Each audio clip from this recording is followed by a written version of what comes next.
오늘 발달심리 12주차 강의를 시작하겠습니다. 발달심리 12주차는 오늘은 성년기의 발달에 대해서 다루도록 할 거고요.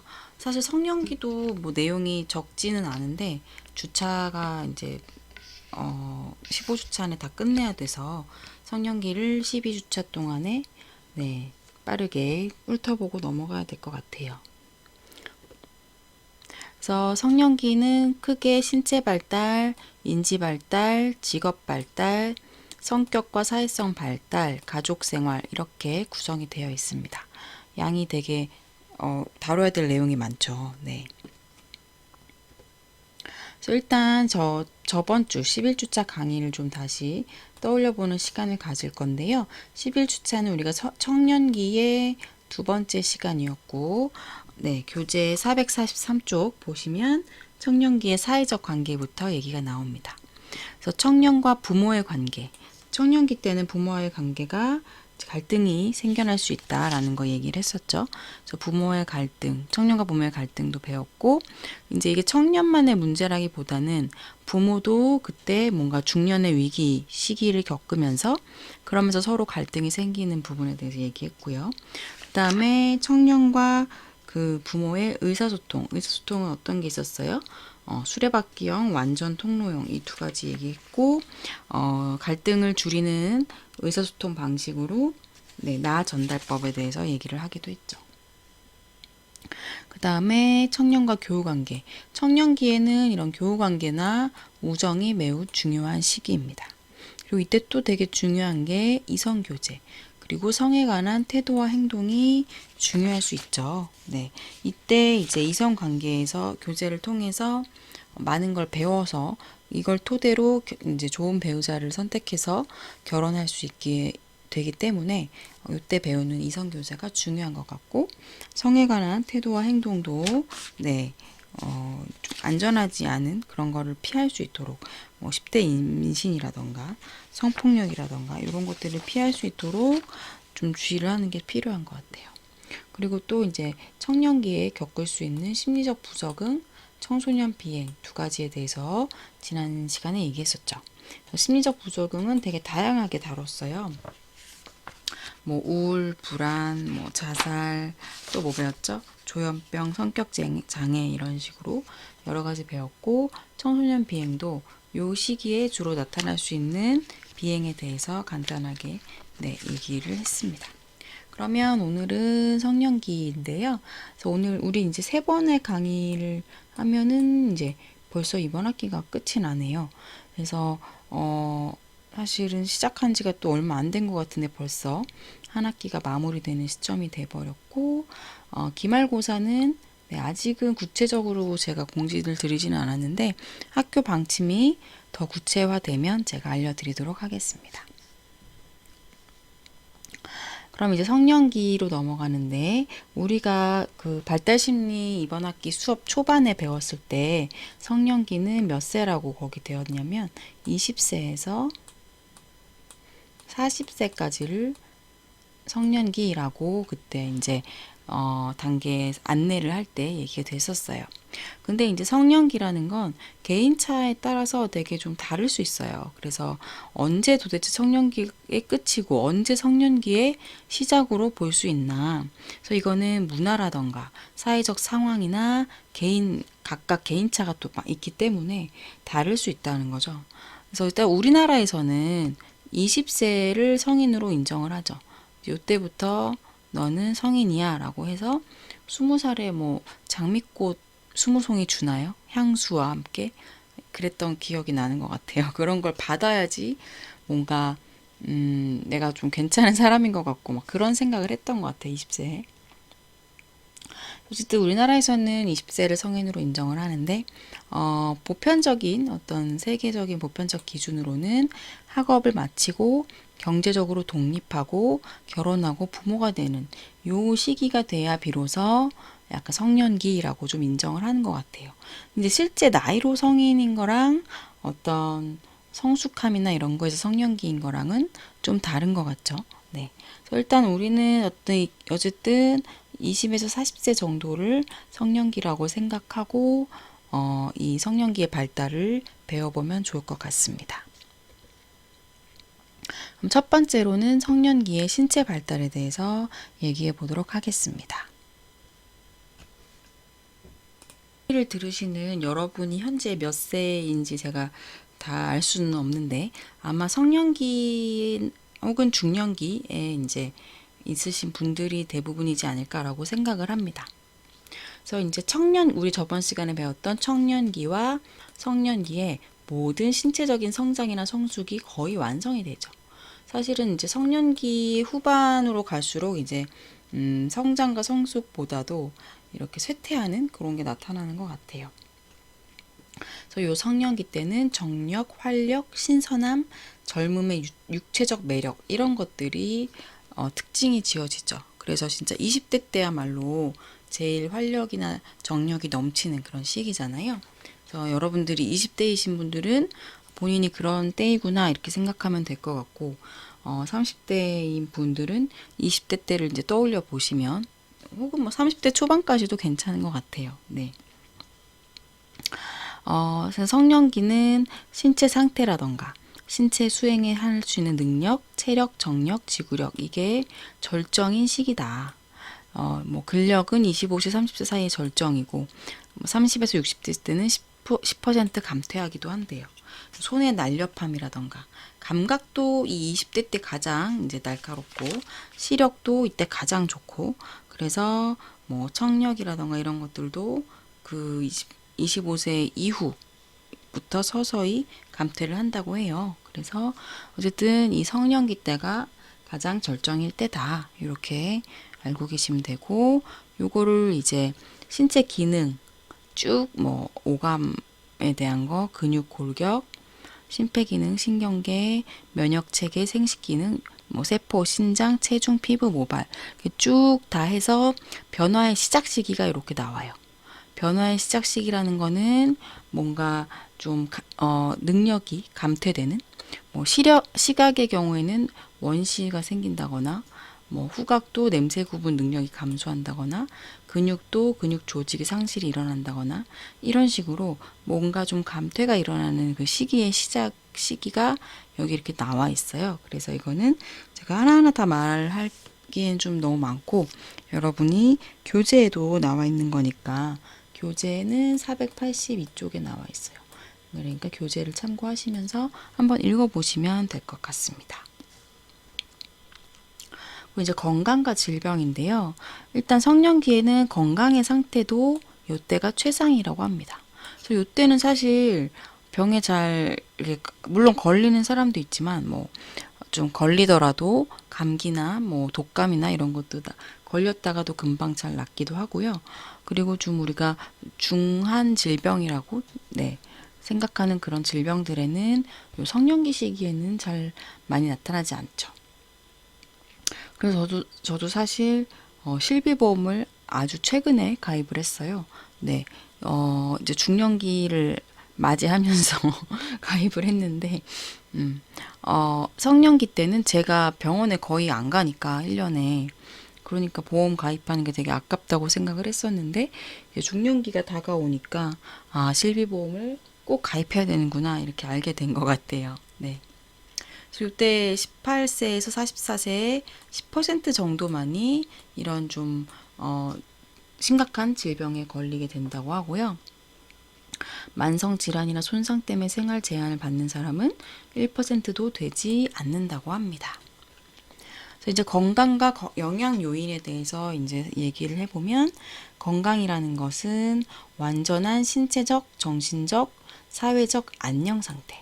이렇게 표현할 수 있는데 이건 무슨 얘기냐면 건강이 그냥 병이 없다 그런 게 아니라 안녕 상태. 그러니까 되게 뭐 기분 상태라던가 에너지 상태라던가 신체적인 어떤 활동 수준이라던가 이런 게 좀 긍정적인 상태에 있는 게 건강인 거예요. 그냥 병이 없다만 건강이 아니다라는 거. 네. 그래서 이러한 안녕 상태 를 확보하려면 우리 상태가 신체적인 컨디션도 좋고 감정적인 컨디션도 좋고 이런 거를 확보를 하려면 어떤 해야 되는 활동도 있고 피해야 되는 활동도 있어요. 추구해야 되는 활동은 뭐 건강한 식단, 규칙적인 운동 이런 것들이 있을 거고, 피해야 되는 활동은 뭐 흡연이나 음주 이런 것들이 해당할 수 있겠죠.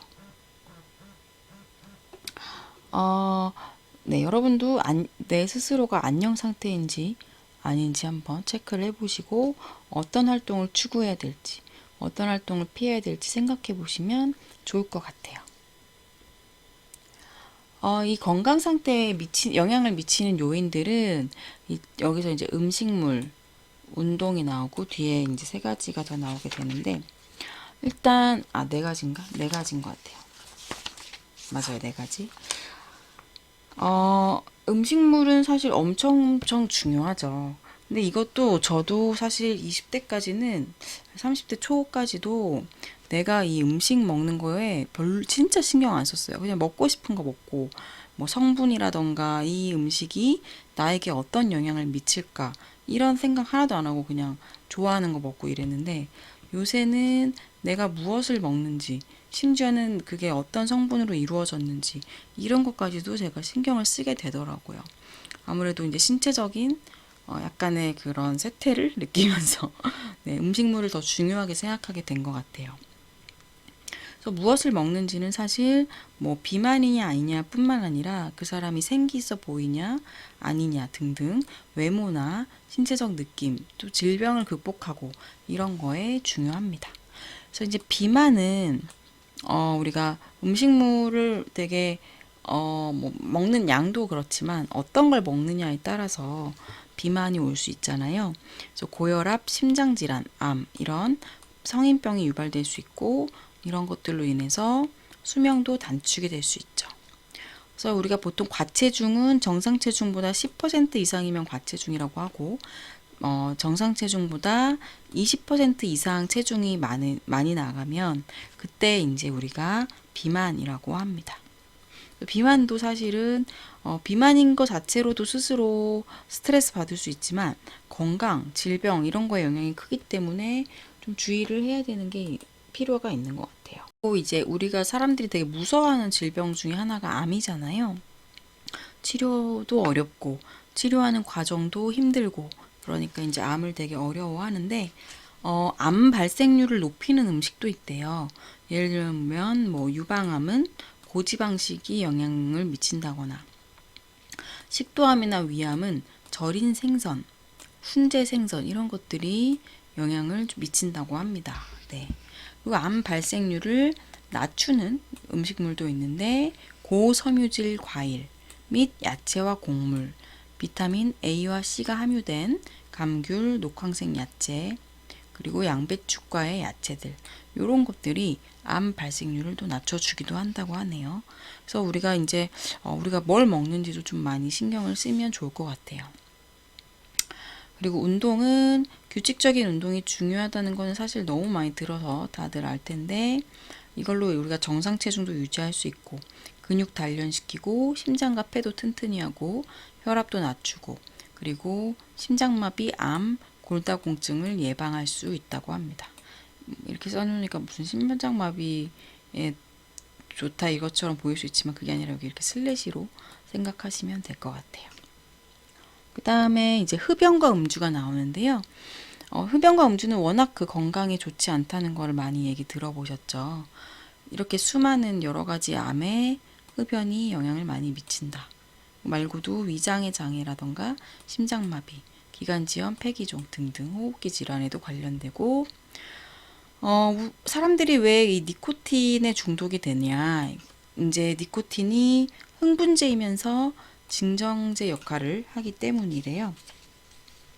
담배를 피우면 정신이 번쩍 나면서 동시에 긴장이 풀리는 이런 효과를 주기 때문에 사람들이 스트레스를 받을 때 흡연을 하게 되는 것 같고, 또 중독성이 강한 것 같습니다.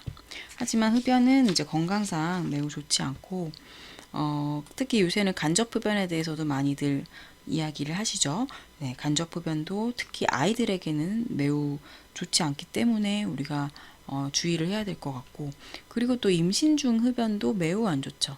네, 기형아를 낳게 될 위험도 높아지고요. 그래서 조심하셔야 됩니다. 이건 우리 예전에 배웠었죠? 네.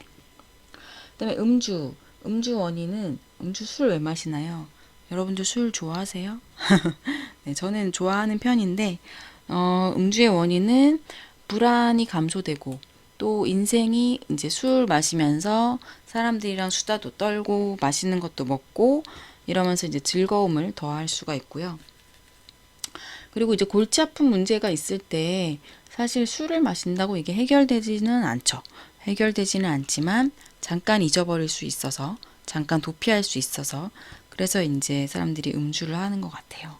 그래서 음주를 통해서 어떤 스트레스가 좀 해소된다 이렇게 느끼는 분들도 있겠죠, 당연히. 아마 많은 분들이 그렇게 느낄 텐데 사실 우리가 알죠. 음주를 한다고 그게 해결되진 않고 그냥 잠깐 잊어버리는 거라는 거. 어쨌든 음주가 이런 면에서 뭐 사람들에게 즐거움을 줄 수 있지만 과음을 하면은 사실 또 커다란 건강상에 안 좋은 영향을 주죠. 중추신경에 의해 통제되는 활동에 크게 영향을 주게 됩니다. 그리고 술을 많이 마시면 여러분들 경험 다 해보셨나요? 해보셔서 알 것 같은데 음주 안 하시는 분들은 이제 어떤 느낌인지 잘 모르실 수 있지만 자율신경이 마비가 돼서 몸이 마음대로 움직이고 반응과 판단이 흐려지고 그리고 이거 진짜 안 좋은 건데 음주운전도 하게 될 수 있어요. 이거는 정말 크게 큰 사고가 일어날 수 있기 때문에 이거는 진짜 절대 하면 안 되겠죠. 신장과 간에 손상이 있을 수 있고 위염, 감각장애, 기억상실, 혼수상태, 심지어 너무 이제 술을 많이 마시면 죽음에도 이를 수 있다. 요거는 이제 여러분들 많이 알고 계신 내용일 거예요. 그래서 알코올이 신체에 미친 영향, 이거는 우리 교재 487페이지에도 있는 그림이니까 한번 보시면 될 것 같아요. 그다음에 나머지 두 가지는 약물 남용 그리고 스트레스입니다. 네, 약물 남용은 약물도 이제 사람들이 중독이 되면 너무 힘들잖아요, 그렇죠? 그래서 이 원인은 이 약물을 통해서 신체적인 고통의 감소를 느끼고 또 삶의 활기도 부여하고 이런 것 때문에 약물을 이제 이용을 하게 되는 거죠. 이용을 하다 보면 남용하고 중독이 되고 의존하고 이런 상황들이 생기게 되죠. 그래서 약물에 중독이 되면 정상적인 생활이 불가능하고 또 치명적 병으로 목숨을 잃을 수도 있다고 합니다. 그래서 무서운 것 같아요. 그래서 교제 약물 중독, 그 약물의 종류로 마약제, 환각제, 흥분제, 진정제 이렇게 네 가지 그 약물에 대해서 얘기가 나와요. 그래서 이제 마약은 뭐 헤로인, 아편, 코카인, 몰핀 이런 것들 처음에는 강렬하게 뭔가 도취감이 들면서 좀 지나면 평온하고 행복한 상태가 지속되는 그런 게 마약제고 환각제는 LSD, 마리화나, 메스칼린, 실로시빈 이런 것들이 있다고 하고요. 교재에 다 나오니까 보시면 될 것 같아요. 이제 기분을 좀 들뜨게 하고 환각 상태에 빠지게 하는 거. 그리고 흥분제는 중추신경계를 흥분시키기 때문에 우리가 흥분제라고 하는데 암페타민, 코카인, 카페인, 니코틴 이런 거. 사실 카페인은 우리 커피도 많이 마시죠. 스트레스 받고 이럴 때도 커피 마시고. 네. 그리고 진정제는 알코올, 바르비투르산염. 이거는 발음이 너무 어려워요. 바르비투르산염. 그다음에 신경안정제 이런 것들은 중추신경계의 활동을 늦추는 그래서 좀 불안을 감소시키고 기분을 진정시키고 이런 역할을 한다고 합니다. 그래서 요 각각의 그 약물에 대해서는 교재를 참고하시고요. 스트레스도 정말 우리가 중요하죠. 스트레스를 안 받고 살 수가 없는데 이거를 참 적절히 잘 유지해야 우리가 건강하게 안녕하게 살 수 있는 것 같아요. 그래서 스트레스는 생활의 변화로 인해서 심리적, 생리적인 안정이 흐트러지는 유쾌하지 못한 상태를 우리가 스트레스를 받았다 이렇게 얘기를 하죠. 근데 이 성년기가 가장 스트레스를 많이 받는 시기라고 합니다. 25에서 44세가 연구상 가장 스트레스를 많이 받는 시기이고요. 그래서 스트레스에 반응하는 능력은 연령이 증가하면서 감소할 수 있다. 그래서 이제 정상적인 어떤 그렇게 막 힘들지 않고 그런 상태에서는 신체가 잘 그 반응을 하는데, 스트레스 주는 사건에 이렇게 직면을 하게 되면 네, 효율적으로 대처하기가 어렵다고 합니다. 그래서 이런 스트레스는 우리에게 심리적으로도 힘들게 하지만 신체적으로도 영향을 많이 줘요. 고혈압, 심장질환, 뇌졸중, 궤양 이런 것들에 더 걸릴 확률이 높아지고, 또 스트레스 수준이 높으면 바이러스나 박테리아가 급속히 증가하고요. 그럼 당연히 질병으로 이어지겠죠. 그래서 스트레스 조절을 정말 우리가 잘해야 되는 것 같아요. 근데 스트레스가 무조건 나쁜 건 아니고, 스트레스 중에서도 우리에게 좀 자극이 되고 활력이 되는 그런 스트레스가 있는데, 그런 거는 우리가 상쾌한 스트레스, 유스트레스라고 부르고요. 뭔가 고통스럽고 주관적으로 불편함을 주는 그런 스트레스는 디스트레스, 그래서 불쾌한 스트레스라고 얘기를 한다고 합니다. 그래서 건강에 영향을 주는 요인은 여기까지 살펴봤습니다. 그 다음에 이제 성격도 또 이제 우리의 건강과 질병에 영향을 미친다고 합니다. 그래서 여기서는 A형 행동 유형, B형 행동 유형, C형 행동 유형 이렇게 세 가지로 나눠서 얘기가 나오는데, 이거는 혈액형을 얘기하는 게 아니에요, 여러분. 혈액형이랑 헷갈리시면 안 되고 어떤 성격적인 유형을 얘기한다고 보시면 돼요. 그래서 A형은 심장 질환이 이제 걸릴 위험이 높아지는데, 참을성이 없고 경쟁적, 공격적, 적개심 이런 특성이 있어요. 그리고 실제로 가능한 것 이상을 성취하려고 하다 보니까 어떻겠어요? 스트레스가 진짜 많겠죠.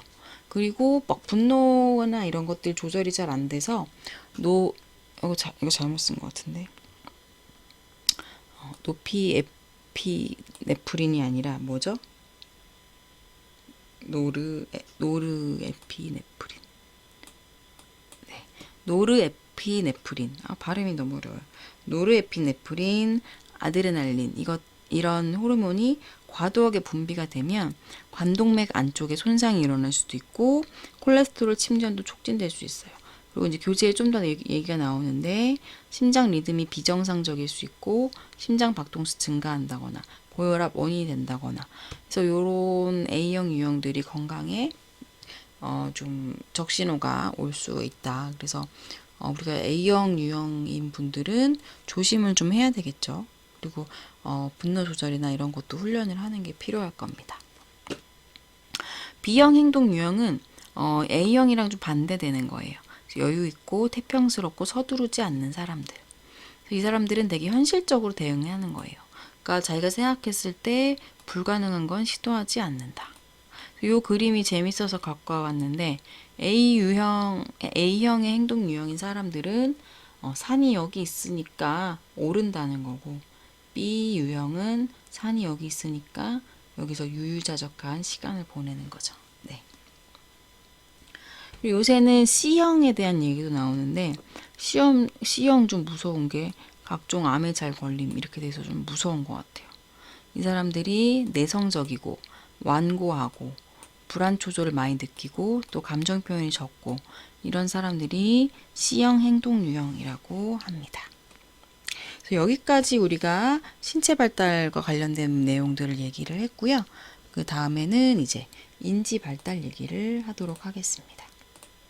이제 성년기의 인지 발달 얘기를 이제 하게 될 건데요. 네, 먼저 성년기 사고의 특성을 우리가 먼저 얘기를 해보도록 할게요. 그 성인기에는 여러분은 어떻게 생각하세요? 우리의 지적 기능이 성인기가 되면은 감소하게 될까? 아니면 안정적일까? 이런 쟁점이 많이 있는 것 같습니다. 그래서 피아제는 청년과 성인의 인지작용에 차이가 없다라고 주장을 했어요. 피아제가 얘기했던 요 시기는 이제 형식적 조작기에 해당하겠죠. 근데 이제 여러 학자들이 그거랑은 좀 다른 의견들을 주장을 했기 때문에 그거에 대해서 살펴보도록 할게요. 그래서 이제 아를린이라는 학자는 이 형식적 조작기 이후에 다른 새로운 또 단계가 있다는 거죠. 그래서 피아제는 청년이랑 성인이 차이가 없다고 했고, 아를린은 청년이 형식적 조작기라면 성인은 문제 발견적 사고를 한다, 이렇게 얘기하는 거예요. 그래서 문제 발견의 단계는 형식적 조작기 다음의 단계인 거고, 창의적 사고, 확산적 사고, 새로 문제 해결 방법을 발견할 수 있다라는 거죠. 리겔과 바섹스라는 학자는 다른 또 단계를 얘기했어요. 그러니까 형식적 조작기 다음에 변증법적 사고 단계가 나타난다. 그래서 리겔은 성인기 사고는 성숙한 사고를 한다. 형식적 사고에 머무르는 게 아니다.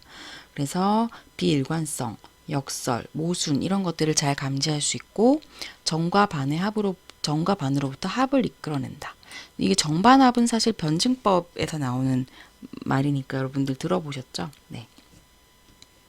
바섹스라는 학자는 변증법적인 사고가 성인의 유일한 추론 형태다라고 얘기를 하고요. 사회적, 정치적, 글씨가 뭐여서 사회적, 정치적 체제 그리고 대인관계 이런 것들에 대해서 추론할 수 있게 된다라고 얘기를 했습니다. 또 다른 학자들의 얘기도 좀 볼 건데요. 라보비 비프라는 학자는 실용적 사고 단계다. 성인기는 실용적 사고를 한다. 이게 뭐냐? 이거 쉬운 얘기죠, 그냥. 뭐냐면 우리가 현실적인 면을 더 고려를 하게 된다는 거예요. 그래서 문제를 해결할 때 기존에 뭐 논리적으로 이거를 해결하려고 했다면 거기에 덜 의존하게 되고 이제 현실적이고 실용적인 면을 고려를 한다는 거죠. 그래서 인지 능력이 우수하고 사회 물정에도 밝게 된다. 그 다음에 페리랑 시노트라는 학자는 다원론적 사고 단계라고 얘기를 합니다. 그래서 이들은 청년기까지는 이원론적 사고였다면 성년기에는 다원론적 사고를 하게 된다고 얘기를 하는 거고요. 시노트는 다차원의 세계, 복잡한 인간관계에 성인기에 직면을 하게 된다. 그리고 이제 이런 다원론적 사고 단계에서는 우리가 알고 있는 어떤 지식이라는 것이 절대적이고 고정불변이 아니라는 것을 이해하게 된다. 이렇게 얘기를 합니다.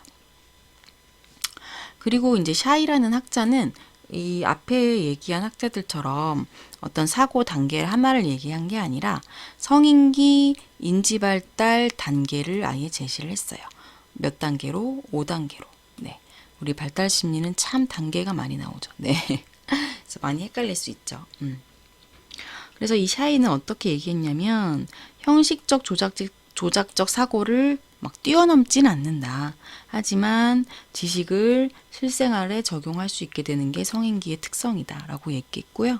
그래서 어떤 인지 능력의 양적인 증가나 감소 이렇게 보기보다는 질적인 변화가 중요하게 나타난다 라고 이야기를 합니다.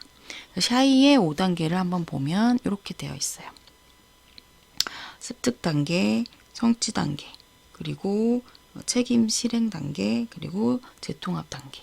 그래서 교재에는 이렇게 5개가 나와요. 습득, 성취, 책임, 실행, 재통합.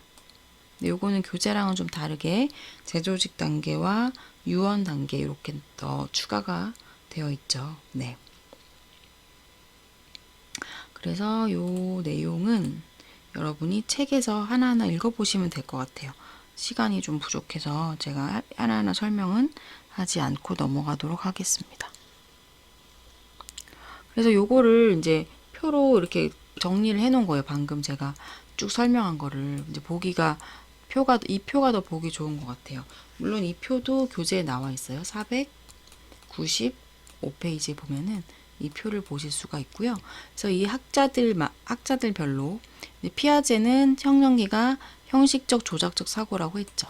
그래서 다 아를린, 리겔, 라보비 비프 요까지는 다 그래. 청년기는 요 사고를 하지. 하지만 피아제는 이게 쭉 이어진다고 했고, 아를리는 성년기부터 문제 발견적 사고를 한다. 리겔은 변증법적 사고를 한다. 라보비비프는 실용적 사고를 얘기를 했고요. 그리고 페리어와 시노트는 청년기를 이원론적 사고로 봤고 성년기 이후를 다원론적 사고로 봤어요. 샤이는 어때요? 요거를 습득 단계, 성취 단계, 책임 실행 단계, 재통합 단계 이렇게 5단계로 또 나눠서 살펴봤습니다. 그래서 이렇게 여러 학자들이 성년기 인지에 대해서 이야기했다는 것을 아시면 될 것 같습니다. 그 다음에 이제 지능 검사예요. 지능 검사인데 성인을 대상으로 우리가 진짜 많이 알고 있는 어떤 검사가 있어요? 네, 웩슬러 검사 이런 것들 우리가 제일 많이 알고 있죠. 그래서 웩슬러의 성인용 지능 검사가 성인을 대상으로 하는 게 과연 타당한가? 왜 이 타당한가라는 의문이 들었냐면 우리 웩슬러 검사에 여러분 해보면 알겠지만 뭐 언어적인 상식적인 이런 질문도 하고 산수 문제도 풀고 뭐 이런 것들 하죠. 근데 이게 과연 성인이 일상생활에 직면했을 때 우리가 접하게 되는 과제랑은 너무 동떨어진 거 아니냐. 그래서 일상생활이랑 이렇게 동떨어진 걸 측정을 하는 게 과연 성인의 지능이 높은 건지 낮은 건지 그걸로 보기가 좀 어려운 거 아니냐.